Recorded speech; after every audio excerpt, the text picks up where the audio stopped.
Plus de spectateurs dans les salles et un spectacle sur la grande scène du Paris. Voilà deux bonnes nouvelles. Et la troisième, c'est vous qui arrivez ici à Tarbes pour présenter Rachel, Danser avec nos morts.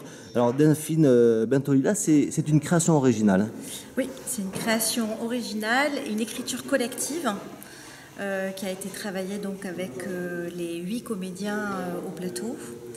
Voilà, donc ça je tiens vraiment à l'expliquer, c'est vraiment notre spécificité. Donc là on a vraiment travaillé cette pièce en répétition et en écriture collective au travers des répétitions, au travers des improvisations. Et à partir de toutes ces improvisations, on a pu écrire le texte de Rachel, Danser avec nos morts. Alors justement, Nicolas Dandine, comment tout ça se prépare quand il y a, et c'est ce qu'on m'avait dit, effectivement aussi beaucoup d'improvisation autour du travail qui est fait dans les répétitions, mais peut-être aussi sur scène, du coup. Comment tout ça se met en scène avant la première jeudi 10 ? Comment ça se met en scène ? Ça se met en scène au présent, c'est-à-dire qu'on est au plateau, on décide tous de ce qu'on va jouer déjà, parce qu'on est d'accord sur le rail sur lequel on va évoluer, mais ce rail est extensible, c'est-à-dire qu'à un moment, on peut se permettre aussi des petites libertés. Mais tant qu'on est dans nos personnages, tant qu'on est dans les bons rapports entre chacun et qu'on veut raconter l'histoire commune, je pense que tout se passe bien, en général. Alors justement, ces personnages, c'est d'abord Rachel, oui, qui a décidé de repartir dans la maison de famille pour un rendez-vous un peu particulier. Pour son mariage, voilà. Et c'est une maison de famille dans laquelle toute la famille n'est pas venue depuis très longtemps. On va savoir assez vite pourquoi, il y a eu un drame, mais elle décide de se marier là. Et à cette occasion, sa sœur, Anna, va sortir de clinique pour être là pour la noce. Voilà. Et donc on va assez vite comprendre que le drame de la maison est peut-être lié à une histoire de famille que porterait Anna, sa sœur. Et voilà, et donc en fait, comment ça va se passer dans cette maison qui est certainement hantée par des souvenirs, et pas que des souvenirs. On va quand même y arriver ensemble à faire ce mariage. C'est ça qui nous intéressait vraiment de traiter, c'est-à-dire comment, en fait, dans toutes les familles, où on a tous des deuils, où on a tous nos propres échecs, nos propres morts, etc., comment on fait pour, malgré tout, quand on se retrouve, y arriver ensemble. Parce que quand on se retrouve, c'est toujours dans ces moments-là qu'en plus, l'absent est encore plus présent. Donc ça fait des fois éclater des crises, des moments où la parole est livrée, pas toujours au bon moment. On a tous vécu des repas de famille comme ça. Et puis finalement, c'est assez magique. On finit par boire du champagne, manger le gâteau et être bien ensemble. Et c'est pas faire semblant, c'est vraiment y arriver. Justement, pour arriver à cela, est-ce que vous faites appel aussi à d'être au vécu des comédiens, puisque vous parlez beaucoup d'improvisation, d'apport. C'est un vrai collectif qui travaille sur scène. C'est pas, si j'ai bien compris, une personne qui écrit et des personnes qui jouent.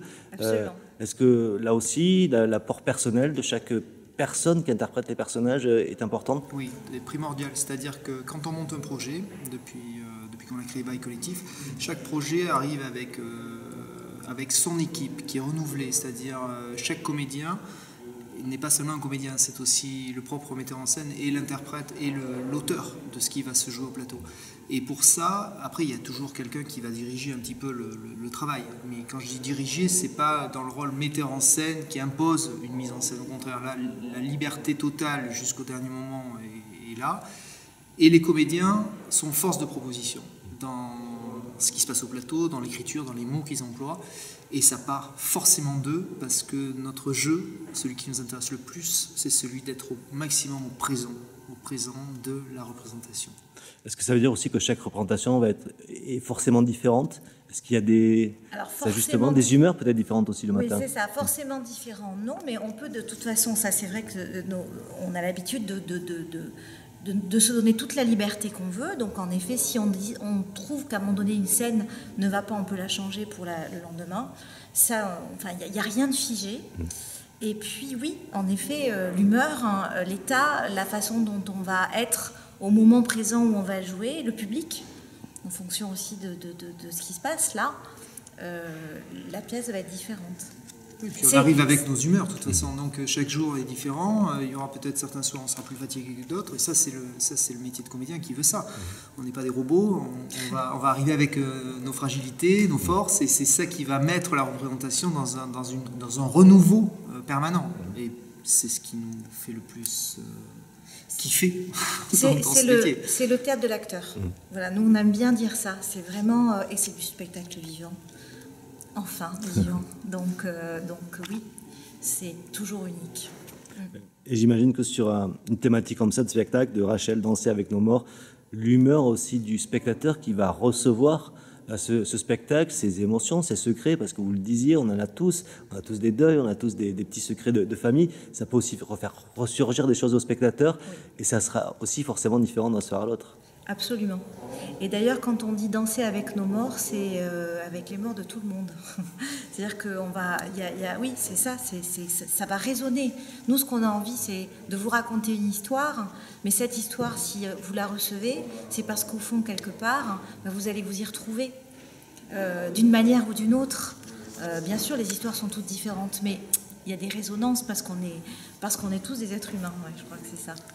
Alors ça sera du jeudi 10 au samedi 12 juin 2021 à 20h à Tarbes, au Paris, ici où vous êtes en train de finaliser la préparation de ce spectacle. Le dimanche 13 juin également à 16h, l'entrée est à 12 €. D'autres rendez-vous qui sont prévus en Occitanie, en Nouvelle-Aquitaine? Est-ce que Festival d'Avignon. Il y a le Festival d'Avignon. Encore plus loin, oui, c'est le rendez-vous qui va aussi avoir lieu cet été. Exactement. Incroyable. Vous n'y croyez plus, mais apparemment ça va arriver. Et ce qui est génial, c'est que ces 4 représentations ici vont nous permettre, en plus de faire ce tour de chauffe qui est quand même hyper important avant d'attaquer un marathon comme Avignon. Après de longs mois de confinement et de de privation. Ouais, de privation, mais là on est sur la starting block. On est trop heureux de retrouver les gens sur scène, là, de retrouver le public, ça c'est sûr. Et puis on sera aussi heureux de vous retrouver sur la scène. Merci. Merci.